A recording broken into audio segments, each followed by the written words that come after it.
రోమీయులకు రాసిన పత్రిక 3వ అధ్యాయం 20వ వచనం. ఏలయనగా ధర్మశాస్త్ర సంబంధమైన క్రియల మూలముగా ఏ మనుష్యుడును ఆయన దృష్టికి నీతిమంతుడని తీర్చబడడు. ధర్మశాస్త్రము వలన పాపము అనగా ఎట్టిదో తెలియబడుచున్నది. ప్రార్థన చేసుకుందాం. ప్రేమ కలిగిన మా పరలోకపు తండ్రి, మీ ఘనమైన అతి పరిశుద్ధమైన నామానికి వందనాలు ప్రభువా.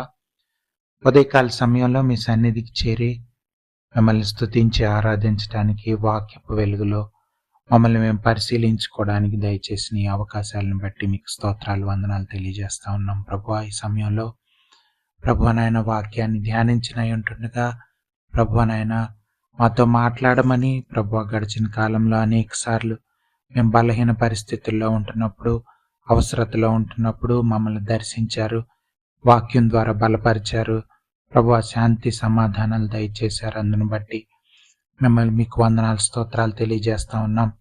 ఆత్మీయంగా ఉదయకాల సమయంలో మేము ఎదగడానికి, ఈ వాక్యం మా జీవితాల్లో ఫలించడానికి సహాయం దయచేయండి.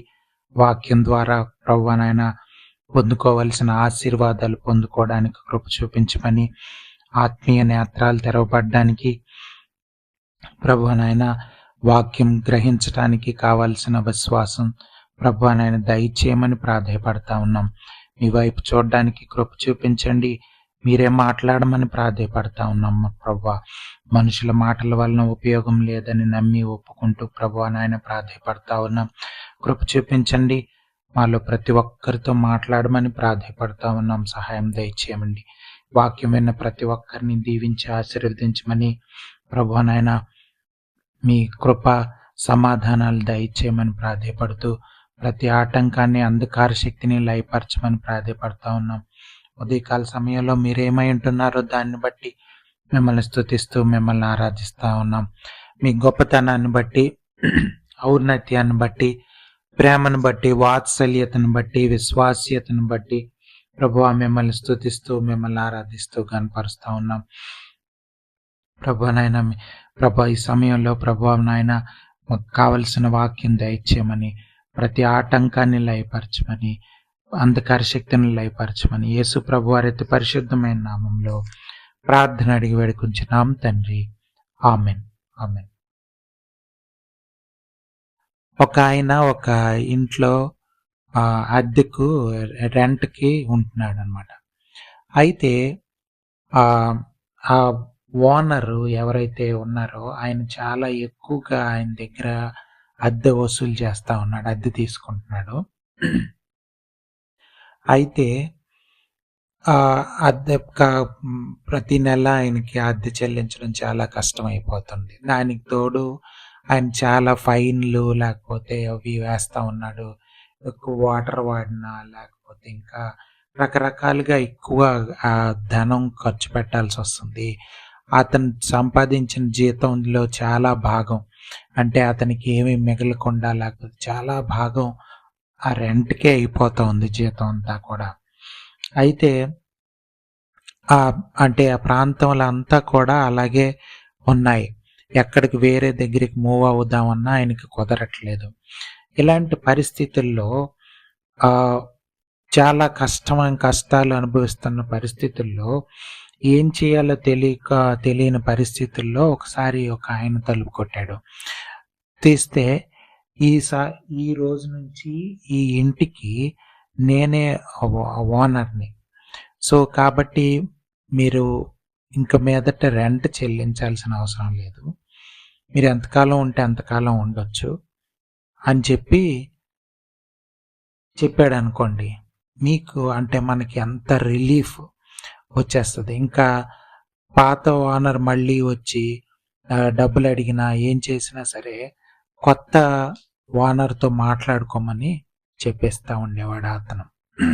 సో క్రైస్తవ జీవితంలో కూడా మనం అర్థం చేసుకుంటే, ఈ లోకంలో ఉంటున్నప్పుడు అంటే మన మీద మనం ఆధారపడి క్రైస్తవ జీవితం జీవించాలి అని ప్రయత్నిస్తున్నంత కాలం ఇలాగే చాలా కష్టంగా క్రైస్తవ జీవితం కొనసాగుతుంది.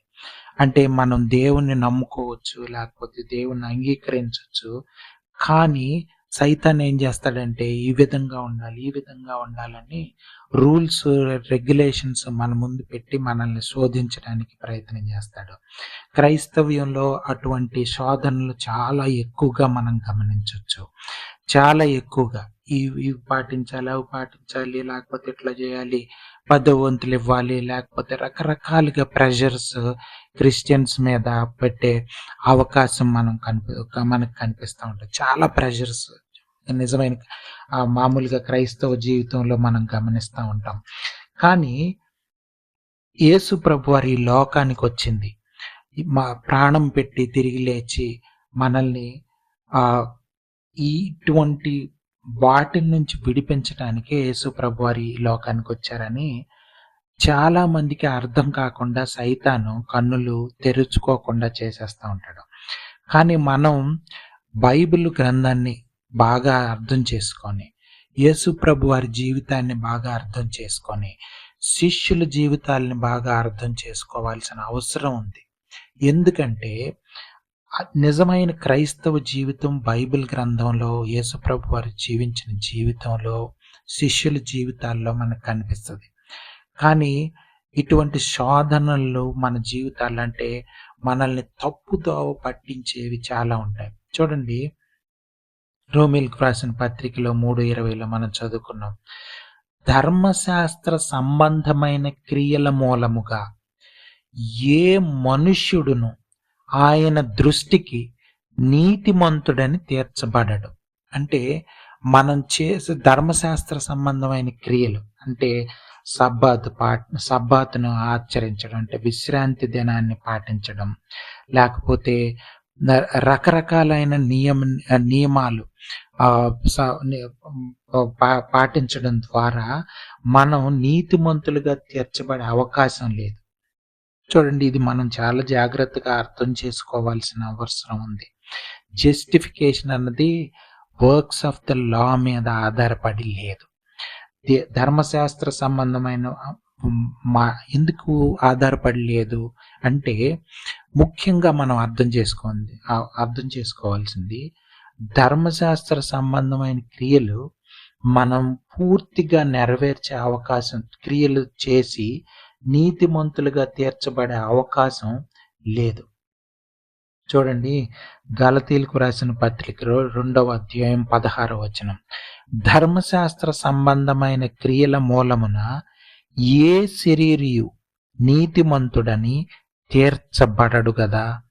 ఇది మనం అర్థం చేసుకోవాల్సి, ఏ శరీరి కూడా నీతిమంతుడని తీర్చబడే అవకాశం లేదు ధర్మశాస్త్ర సంబంధమైన క్రియల మూలంగా. ముఖ్యంగా ఎందుకు లేదంటే, పూర్తిగా ధర్మశాస్త్రాన్ని నెరవేర్చే అవకాశం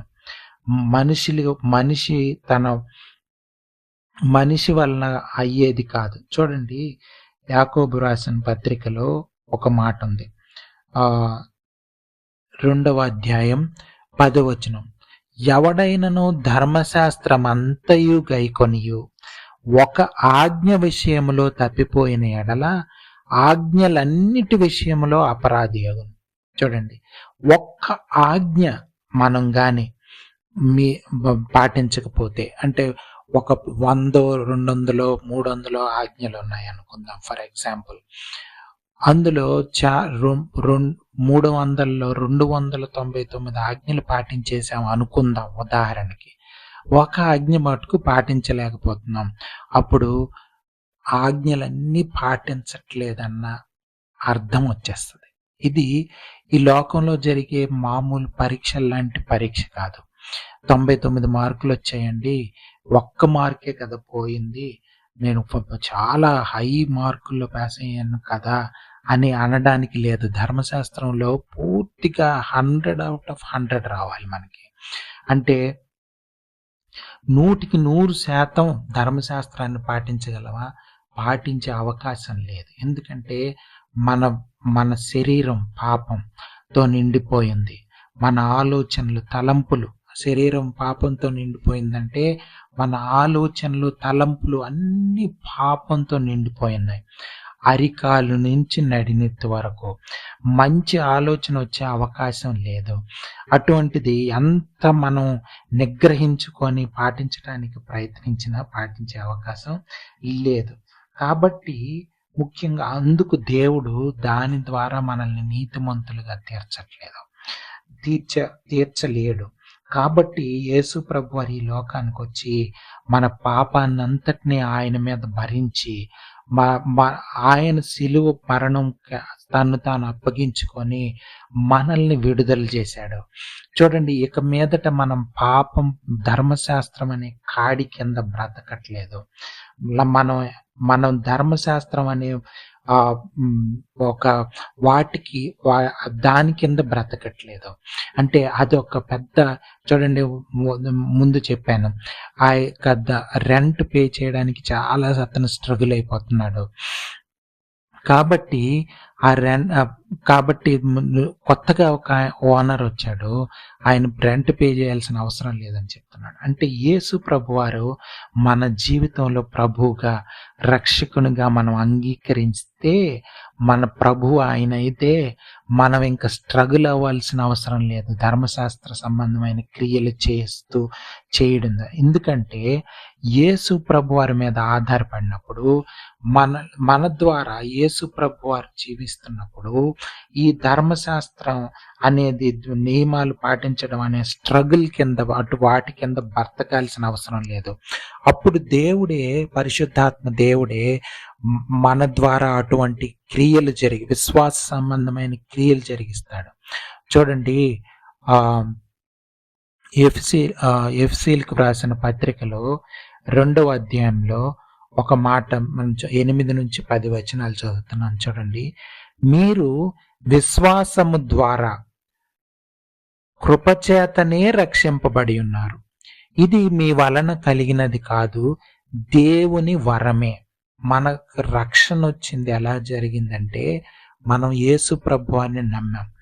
ఎవరైతే రక్షింపబడాలనుకుంటున్నారో పాపం నుంచి, లోకం నుంచి, శరీరం నుంచి, అంటే సైతాన్ నుంచి మనం బయటపడాలంటే, లోకపు ఆకర్షణల నుంచి, లోకపు విధానం నుంచి. ఎందుకంటే ఈ లోకం అంతా సైతాను కాడి కింద ఉంది, అంటే సైతాను అధికారం కింద బ్రతుకుతా ఉంది. ఎందుకు సైతాను అధికారం కింద బ్రతుకుతా ఉంది అంటే, మీరు గమనిస్తే ఈజీగా మనకు అర్థమైపోతుంది. అందరూ పాపానికి, తాత్కాలికమైన ఆనందానికి, తాత్కాలికమైనటువంటి ధన మోసానికి, ఈ లోకంలో ఉన్నటువంటి వాటికి లోబడిపోవడం వలన సైతాను యొక్క అధికారం చలాయించబడుతుంది ఈ లోకంలో. చూడండి, వాణిజ్యం అంటే వ్యాపారం, వాణిజ్యం, బిజినెస్, ఎంటర్టైన్మెంట్, ఈ 2 ప్రపంచాలు మనం గమనిస్తే ఈజీగా సైతాను అధికారం కింద ఉన్నాయని అర్థమైపోతుంది. బిజినెస్ వరల్డ్లో చూస్తే చాలా కరప్షన్ మనకు కనిపిస్తుంది, చాలా అవినీతి కనిపిస్తుంది. ఇంకా మనం చూస్తే ఈ యొక్క ఎంటర్టైన్మెంట్ వరల్డ్లో చూస్తే చాలా డిసెప్షన్ కనిపిస్తుంది, మోసం కనిపిస్తుంది. ఈ లోకం అంతగా మనం చూస్తే చాలా మంది వ్యక్తుల్లో మనం గమనిస్తే మోసం, దగ, ఇవన్నీ కనిపిస్తూ ఉంటాయి. చాలా ఘోరంగా మనం ప్రజల్ని చూడొచ్చు, లేకపోతే లోకంలో ఉన్నటువంటి విధానాలని గమనించవచ్చు. చాలా మంది సేవకులు, అంటే ఈ లోకంలో రాజకీయ నాయకులు అనేవాళ్ళు, లేకపోతే సమాజ సేవ చేస్తున్నాం అనే ముసుగులో కరప్షన్ చేసేవాళ్ళు మనకు కనిపిస్తారు. అంతేకాదు, ఇంకా మనం చూస్తే క్రైస్తవ్యంలో కూడా మనం చూస్తే ఆ యొక్క కరప్షన్ స్లోగా మనం చాలా మందిలో మనం చూస్తే అది ఎంటర్ అయిపోతున్నట్టు గమనిస్తాం. ఇంకా ఈ దినాల్లో ఇంకా భయంకరంగా కరప్షన్ ఎంటర్ అయిపోయింది. అవినీతి అన్నది, లేకపోతే నీతి నిజాయితీ లేని ఒక జీవితం అన్నది క్రైస్తవులు అనబడే వాళ్ళల్లో కూడా మనం గమనించవచ్చు. ధనానికి లొంగిపోయే వాళ్ళు, ఈ లోకపు మోసాలకి ఆకర్షింపబడిపోయేవాళ్ళు, తాత్కాలికమైన ఆనందానికి లొంగిపోయేవాళ్ళు అనేక మంది క్రైస్తవ్యంలో మనకు కనిపిస్తారు. క్రైస్తవులను చెప్పుకుంటున్న వాళ్ళల్లో మనం గమనించవచ్చు. కాబట్టి వీటి నుంచి విడుదల పొందడానికే, మనల్ని విడిపించడానికే యేసు ప్రభువారు ఈ లోకానికి వచ్చారు. మనం ఇంక మీదట స్ట్రగుల్ అవి మనం సొంతగా వీటి నుంచి బయటపడాలన్న ప్రయత్నం మానుకొని, అది ఆ ప్రయత్నం ఎట్లా మానుకోవాలి అనంటే మనల్ని మనం తగ్గించుకోవాలి. ఈ తగ్ లే మన మనకున్న ప్రైడ్ వల్లనే మనం దేవుని మీద ఆధారపడం. మనకున్న గర్వం వలన, సహజంగా మనిషిలో ఉన్న గర్వం వలన మనం దేవుని మీద ఆధారపడం. చాలా మందికి ఏమనిపిస్తదంటే, నాకేం గర్వం లేదనిపిస్తది. కానీ నిజంగా లోలోపల మనిషిలో మనం ఆలోచించుకుంటే మన అందరిలో గర్వం కనిపిస్తది. ఈ గర్వం వలన మనం ఏమి చేస్తామంటే దేవుని మీద ఆధారపడం, సొంతగా సాధించటానికి, సొంతగా చేయడానికి చూస్తాం. చూడండి, అటువంటి మైండ్ సెట్టే, అటువంటి ఆలోచన విధానమే మనకి చిన్నప్పటి నుంచి మనకి నేర్పిస్తారు. ఈ లోకంలో అటువంటి ఆలోచన విధానం నేర్పిస్తుంది. నీకు నువ్వే, నీ మీదే ఆధారపడు, నిన్ను నువ్వే నమ్ముకో, లేకపోతే ఇటువంటి మాటలు మనకు కనిపిస్తాయి. ఒక సక్సెస్ సాధించు అని కనిపిస్తాయి. యాక్చువల్గా నిజంగా సక్సెస్ అన్నది, లిబరేషన్ అన్నది, లేకపోతే ఇవన్నీ యేసు ప్రభు వారి ద్వారానే దొరికేటటువంటి ఒక విధానం. కానీ చాలా మందికి నమ్మకం కుదరదు. చాలా మందికి ఈవెన్ క్రైస్తవుల్లో కూడా చాలా మంది యేసు ప్రభు వారిని నమ్ముకోరు. క్రైస్తవులు అని చెప్పుకుంటున్న వాళ్ళు, అంటే క్రిస్టియన్ ఫ్యామిలీస్లో ఉంటున్న వాళ్ళు చాలా మంది యేసు ప్రభు వారి మీద ఆధారపడరు, దేవుని మీద ఆధారపడరు. పరిశుద్ధాత్మ దేవుని మీద ఆధారపడకుండా లోకం మీద, శరీరం మీద ఆధారపడి బ్రతికే వాళ్ళే మనకి చాలా మంది కనిపిస్తారు. కానీ ఉదయకాల సమయంలో దేవుడు మనతో మాట్లాడుతున్న మాటలు మనం విడిపించబడాలని, ఈ ధర్మశాస్త్రం మీద ఆధారపడి మనం రక్షణ సాధించుకోవాలని, నీతిమంతులుగా తీర్చబడాలని అని అనుకోవడం అన్నది చాలా మోసకరమైనది. కాబట్టి మనం దానివల్ల ఏమవుతుందంటే, యేసు ప్రభు వారి ఈ లోకానికి వచ్చిన పర్పసే మనకు అర్థం కాదు. చూడండి, ఆయన వచ్చిన కారణమే మనకి తెలియకుండా అయిపోతుంది. అంటే అదంతా శిలువ కార్యాన్ని మనం తెలియకుండానే వ్యర్థం చేసేస్తాం. యేసు ప్రభు వారి లోకానికి వచ్చిన మనకు విడుదల చేయాలనుకున్నది పక్కకు పెట్టేస్తాం. అంటే యేసు ప్రభు వారి శిలువ మార్గం నుంచి మనల్ని త్రప్పుదోవ పట్టించేది మన శరీరం, లేకపోతే ఈ లోకం, లేకపోతే అపవాది, ఇవన్నీ కూడా మనల్ని దేవుని వైపు ప్రయాణం చేయకుండా, నిజమైన క్రైస్తవ జీవితం జీవించకుండా మనల్ని దేవుని నుంచి దూరం చేయడానికి ప్రయత్నం చేస్తూ ఉంటాయి. చూడండి, గలతీయులకు రాసిన పత్రికలోనే ఒక మాట ఉంది. 3వ అధ్యాయంలో 5వ వచనంలో చూస్తే చూడండి, గలతీయులకు రాసిన పత్రిక 3వ అధ్యాయం 5వ వచనం. ఆత్మను మీకు అనుగ్రహించి మీలో అద్భుతములు చేయించువాడు ధర్మశాస్త్ర సంబంధ క్రియల వలన లేక విశ్వాసముతో వినుట వలన చేయించుచున్నాడు. చూడండి, ఆత్మను మీకు అనుగ్రహించి, అంటే ఎవరైతే యేసు ప్రభువాన్ని ప్రభువుగా, రక్షకునిగా అంగీకరించారో వాళ్ళల్లో పరిశుద్ధాత్మ దేవుడు నివసించటానికి యేసు ప్రభు వారి ద్వారా అటువంటి ఆత్మ, పరిశుద్ధాత్మ మన హృదయంలో నివసించేటట్లు యేసు ప్రభు వారి శిలువ కార్యం ద్వారా జరిగింది. అయితే ఆ అద్భుతములు చేసేది, అంటే మన జీవితాన్ని మార్చేది, పాపం నుంచి విడిపించేది, పాపం చేయకుండా చేసేది, అటువంటి అద్భుత కార్యములు చేయించేవాడు ధర్మశాస్త్ర సంబంధమైన క్రియల వల్ల. అంటే ఇందులో మన సొంత ఎఫర్ట్ ఏమైనా ఉందా? మనం చేసింది ఏమైనా ఉందా? మనం చేసింది ఒక్కటే, విశ్వాసం, దేవుని మీద నమ్మకం ఉంచడం. దేవుడు మనల్ని లోకం నుంచి, పాపం నుంచి, శరీరం నుంచి విడిపిస్తాడని నమ్మటం, దేవుని మీద ఆధారపడి దేవుడు ఏం చెప్తే అది చేయడం, పరిశుద్ధాత్మ దేవుడు ప్రేరేపణ అర్థం చేసుకోవడం, ఆ తర్వాత దేవుని చిత్తాన్ని అర్థం చేసుకోవడం, ఇవన్నీ దేవుడు అనుగ్రహించే గొప్ప విలువైనటువంటి ఒక ట్రెజర్స్. అవన్నీ కూడా చాలా విలువైనటువంటి ప్లెజర్స్. కానీ చాలా టెంపరరీ ప్లెజర్స్ వలన ఈ పర్మనెంట్‌గా దేవుడిచ్చే ప్లెజర్స్, దేవుని దగ్గర ఉండే గొప్ప ఆనందం, సంతోషం, ఆ విలువ అతి అమూల్యమైనటువంటి, అతి విలువైనటువంటి ఆ యొక్క వాటినన్నిటిని పోగొట్టుకుంటున్నాం. చాలా తెలియక, రోజులు దేవుని మీద ఆధారపడి బ్రతకడం తెలియక, మనల్ని మనం తగ్గించుకొని దేవుని వైపు చూడకుండా మన గర్వం వలన, లేకపోతే మన అహంకారం వలన దేవునికి లోబడకుండా మన సొంతంగా మనం క్రైస్తవ జీవితం జీవించాలని ప్రయత్నం చేసేవాళ్ళు. తప్పుడు బోధకులు వలన కూడా మనం మోసపోతాం. దేవుని వైపు చూడకపోతే, బైబిల్ గ్రంథాన్ని రోజు చదువుకొని అర్థం చేసుకొని, దేవుని చిత్తం అర్థం చేసుకొని మన క్రైస్తవ జీవితం జీవించకపోతే, ప్రార్థన ద్వారా దేవుని మీద ఆధారపడకపోతే మనం ఈజీగా మోసపోయే అవకాశం ఉంది. ధర్మశాస్త్ర సంబంధమైన క్రియల నెరవేర్చుట ద్వారా నీతిమంతులుగా తీర్చబడతాం అన్న అవగాహనలోకి వెళ్ళిపోయే అవకాశం ఉంది. చూడండి, అనేక మంది చాలా ఇటువంటివి చేయడం ద్వారా ఆ యొక్క మనం చూస్తే ఆ యొక్క మొదటి శతాబ్దంలో ఇటువంటి టెంప్టేషన్స్ ఉండేవి. ఎలాగంటే ఎవరైతే యూదులు యేసు ప్రభువాన్ని నమ్ముకున్నారో వాళ్ళు వచ్చి మళ్ళా ధర్మశాస్త్రాన్ని పాటించమని వీళ్ళని ఫోర్స్ చేసేవాళ్ళు. విశ్రాంతి దినాలని పాటించాలన్నది ఫోర్స్ చేసేవాళ్ళు.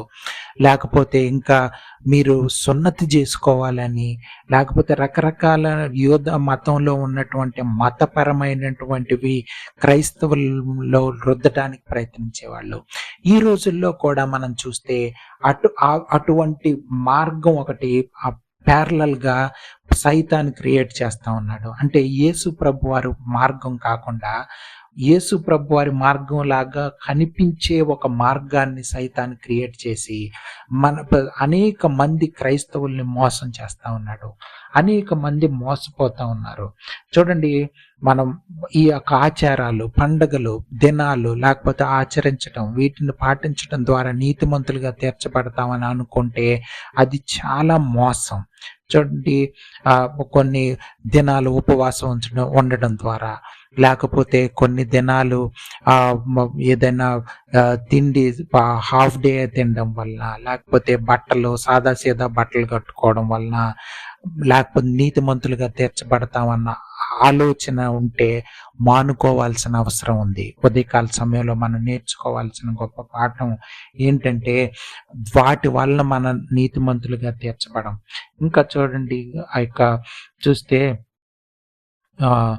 మనం ఈ చూడండి, ఎఫెసీయులకు రాసిన పత్రిక ఇందాక మనం చదువుకున్నాం, ఎఫిషియన్స్ 2:8-10. మీరు ఎఫెసీయులకు రాసిన పత్రిక 2వ అధ్యాయం 8-10. మీరు విశ్వాసం ద్వారా కృపచేతనే రక్షింపబడి ఉన్నారు, ఇది మీ వలన కలిగినది కాదు. 9వ వచనం, అది క్రియల వలన కలిగినది కాదు, గనుక ఎవడను అతిశయపడ వీలు లేదు. దీనివల్ల మనం ఒకటి గమనించుకోవాలి. మన మార్గం యేసుప్రభు వారు, నిజమైన యేసుప్రభు వారు చూపించిన మార్గంలో మనం ప్రయాణిస్తున్నామా లేదా అన్నది. ఎలాగంటే, ఫర్ ఎగ్జాంపుల్, మనం 10వ వంతు ఇస్తున్నాం అనుకోండి, దానిని బట్టి గర్వపడుతున్నాం అనుకోండి ఉదాహరణకి. లేకపోతే ఉపవాసాలు ఉంటున్నాం అనుకోండి, దానిని బట్టి గర్వపడుతూ ఉన్నాం అనుకోండి, అది నిజమైన యేసుప్రభు వారి మార్గం కాదు. యేసుప్రభు వారి ప్రేరేపణతో, పరిశుద్ధాత్మ దేవుని ప్రేరేపణతో, వాక్యం ద్వారా నడిపించబడే మార్గం కాదు అని అర్థం చేసుకొని దాని నుంచి విడుదల పొందాల్సిన అవసరం ఉంది. చూడండి, అతిశయపడాల్సింది దేవుని మీద మనం ఆధారపడడం ద్వారా, యేసుప్రభు వారిని బట్టి గర్వపడాలి, కానీ మనం చేసే పనులను బట్టి కాదు. 10వ వచనం చూస్తే, మరియు వాటి యందు మనము నడుచుకొనవలెనని దేవుడు ముందుగా సిద్ధపరిచిన సత్క్రియలు. మనం కూడా పనులు చేస్తాం. ఎవరైతే యేసు ప్రభువాన్ని నమ్ముకొని యేసు ప్రభు వారి చేత నడిపించబడుతున్నారో వాళ్ళు కూడా పనులు చేస్తారు, కానీ ఆ పనులు సొంతగా నిర్ణయించుకున్నవి కాదు. క్రీస్తు యేసునందు సృష్టింపబడిన వారమై ఆయన చేసిన పని అయి ఉన్నాం మనం. కాబట్టి దేవుడు ముందుగా మన కోసం కొన్ని సత్క్రియలు సిద్ధపరిచాడు. ఆ సత్క్రియలు మనం చేసేటట్లు ప్రభువు చేస్తాడు. దేవుని మీద ఆధారపడినప్పుడు మనం కూడా మన ప్రేరేపణ లేకుండానే మనం సత్క్రియలు చేసేటట్లు యేసు ప్రభువారు చేస్తాడు. పరిశుద్ధాత్మ దేవుడు చేస్తాడు. ఫర్ ఎగ్జాంపుల్, మనం ఇంతకు ముందు పాపం అంటే పాప సంబంధమైన క్రియలు చేసేవాళ్ళం. కానీ పరిశుద్ధాత్మ దేవుడు మన మీద ఆధారపడినప్పుడు వాటన్నిటినీ కూడా మనం వాటి దగ్గరికి వెళ్లకుండానే పరిశుద్ధాత్మ దేవుడు మనల్ని నడిపిస్తాడు. సో కాబట్టి వాటిని వదులుకోవడం అన్నది, దేవుడు చెప్పిన మాటకు లోబడడం అన్నది, ఇవన్నీ సత్క్రియల కింద యేసు ప్రభువారు దేవుడు కన్సిడర్ చేస్తా ఉన్నాడు. చూడండి, యేసు ప్రభువారిని ఒకసారి పరిసయ్యులు, శాస్త్రులు వీళ్ళందరూ శోధించడానికి అడిగారు. అయితే మరి మేము ఏం చేస్తే రక్షింపబడతాం, లేకపోతే ఎలాగా మేము చేయాలి అని అంటే, విశ్వాసం ఉంచడమే మీరు చేయాల్సిన పని అని చెప్పాడు యేసు ప్రభువారు వాళ్ళతో. అంటే విశ్వాసం అనేది ఒక యాక్షన్తో కూడుకున్నది. విశ్వాసం అనేది ఊరక ఏదో మైండ్తో ఆగిపోలేదు, మైండ్ లెవెల్లో ఆగిపోలేదు, ఆలోచనతో ఆగిపోలేదు. విశ్వాసం అనేది క్రియలతో కూడుకున్నది. అంటే సత్క్రియలు లోపల ఉన్నవి. సో మనల్ని నడిపిస్తుంది. విశ్వాసం అనేది యాక్టివ్ థింగ్, అండ్ మన చేత పనులు చేపిస్తుంది. విశ్వాసం అనేది మనల్ని పాపం నుంచి పారిపోయేటట్లు చేస్తుంది. మనం లోకపు ఆకర్షణల నుంచి వీటి నుంచి పారిపోయేటట్లు చేస్తుంది నిజమైన విశ్వాసం. ఇది మనం అర్థం చేసుకోవాల్సినటువంటి నిజమైన క్రైస్తవ జీవితం. చూడండి, అపోస్తల కార్యముల గ్రంథంలో 4వ అధ్యాయంలో 12వ వచనంలో చూడండి, మరి ఎవని వలన రక్షణ కలగదు, ఈ నామమునే మనము రక్షణ పొందవలెను, కానీ ఆకాశము క్రింద మనుష్యులలో ఇయ్యబడిన మరి ఏ నామమున రక్షణ పొందలేము అని. చూడండి, మనకి యేసు ప్రభు వారు చూపించిన మార్గమే రక్షణ మార్గం.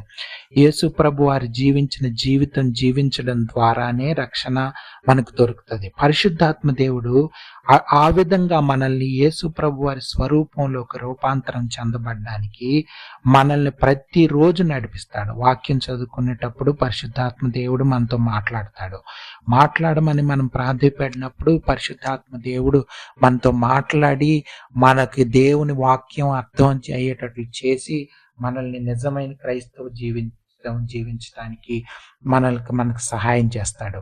అయితే మనం ఎవరినో కించపరచడానికి లేకపోతే ఎవరినో డిస్కరేజ్ చేయడానికి ఈ మాటలను మనం వాడకూడదు, చెప్పట్లేదు. బైబిల్ గ్రంథం ఆ విధంగా లేదు. మనల్ని ఎంకరేజ్ చేస్తుంది, వీటి నుంచి బయటపడమని మనల్ని ఎంకరేజ్ చేస్తుంది. మనం ఈ మాటలను మనం ఉపయోగించేటప్పుడు, సువార్త చెప్పేటప్పుడు మనం ఎవరిని డిస్కరేజ్ చేయకూడదు.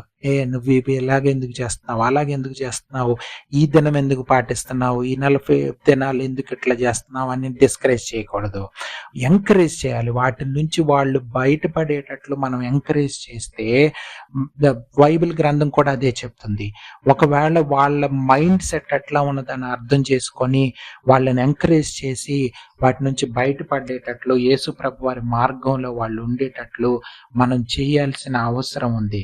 చూడండి, మోసం నుంచి వాళ్ళని బయట పెట్టాల్సిన అవసరం ఉంది. కొలసీలకు రాసిన పత్రిక 2వ అధ్యాయం 8వ వచనం చూడండి, ఆయనను అనుసరింపక మనుష్యుల పారంపర్యాచారమును అనగా ఈ లోక సంబంధమైన మూలపాఠములను అనుసరించి మోసకరమైన నిరర్ధక తత్వజ్ఞానము చేతన మిమ్మును చెరపట్టుకొని పోవు వాడెవడైనా ఉండునేమో అని జాగ్రత్తగా ఉండుడి. ఏలయనగా దేవత్వము యొక్క సర్వస పరిపూర్ణత శరీరంగా క్రీస్తునందు నివసించుచున్నది. కాబట్టి మనం అర్థం చేసుకోవాల్సింది ఏంటంటే, ఇటువంటి నిరర్ధకమైనటువంటి ఫిలాసఫీస్లో మనం మోసపోకూడదు. మనిషి నుంచి ఏదైనా పుట్టిందా, యేసుప్రభు వాక్యం నుంచి పుట్టిందా అని అర్థం చేసుకొని అటువంటివి మనం పాటించాల్సిన అవసరం ఉంది. చాలా బైబిల్లో లేనివి ఆచారాలు, వ్యవహారాలు ఈ లోకంలో క్రిస్టియన్ హిస్టరీలో సృష్టింపబడినవి అనేకం ఉన్నాయి. వాటికి లోబడి మనం నీతిమంతులుగా తీర్చబడతామని అనుకుంటే మోసపోతాం. గమనించుకోండి. ప్రార్థన చేసుకుందాం. ప్రేమ కలిగిన మా పరలోకపు తండ్రి, మీ ఘనమైన నామానికి వందనాలు, స్తోత్రాలు. ఈ ఉదయకాల సమయంలో మాతో మాట్లాడినందుకు మిమ్మల్ని స్తుతిస్తూ ఆరాధిస్తా ఉన్నాం.